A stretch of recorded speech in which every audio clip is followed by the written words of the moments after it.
जब भी किसी की जन्म कुंडली में दो तरह की श्रेणियों के ग्रह दिखाई पड़ते हों, उनमें से एक श्रेणी के ग्रह अस्त अवस्था में हो, नीच के हों, शत्रुगृह हों, कारक होकर के भी कमज़ोर हों, और दूसरी तरफ कुछ अकारक या शत्रु ग्रह बलवान होकर के उच्च के हो गए हों, या मूल त्रिकोणी हो गए हों, या स्वराशिस्त या मित्र ग्रही हो गए हों।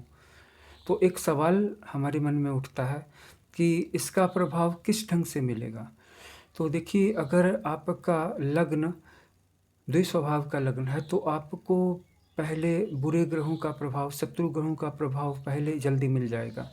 इसके बाद जो कुंडली में अच्छे कारक ग्रह अगर उच्च के हैं या मित्र गृही हैं तो उनका प्रभाव बाद में दिखना शुरू होगा।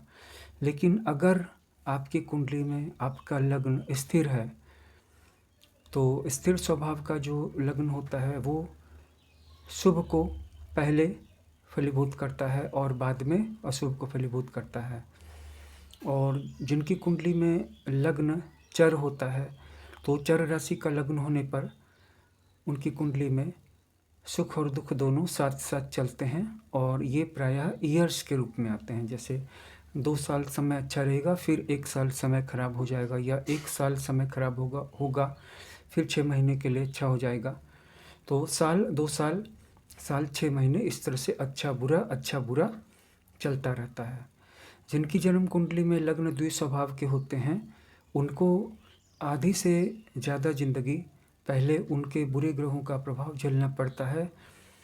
50-60% ज़िंदगी का टाइम परसेंटेज जब पार हो जाता है तब फिर अच्छे ग्रह अपना फल देना शुरू करते हैं।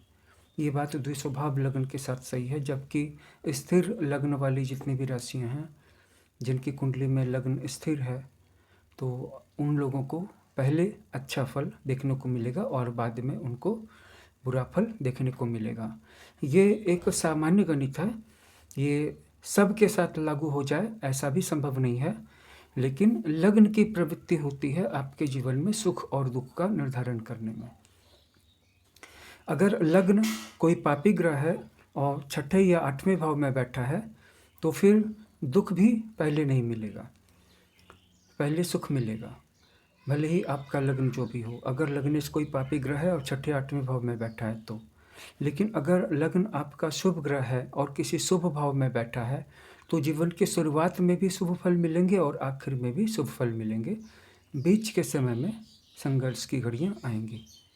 और द्विस्वभाव लग्न में प्रायः सभी ग्रह आकर के अपने मूल नियम को भी बदलने की प्रवृत्ति रखते हैं।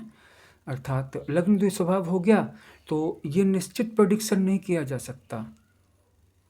जैसे कि किसी की कुंडली में है, किसी स्त्री की कुंडली में है कि उसका पति के साथ प्रेम, बनाव, सामंजस्य, सहयोग अच्छा नहीं रहेगा, लेकिन हो सकता है कि पहले अच्छा समय पार हो जाए, गुजर जाए, भुक्त हो जाए, बाद में फिर ऐसा समय शुरू हो।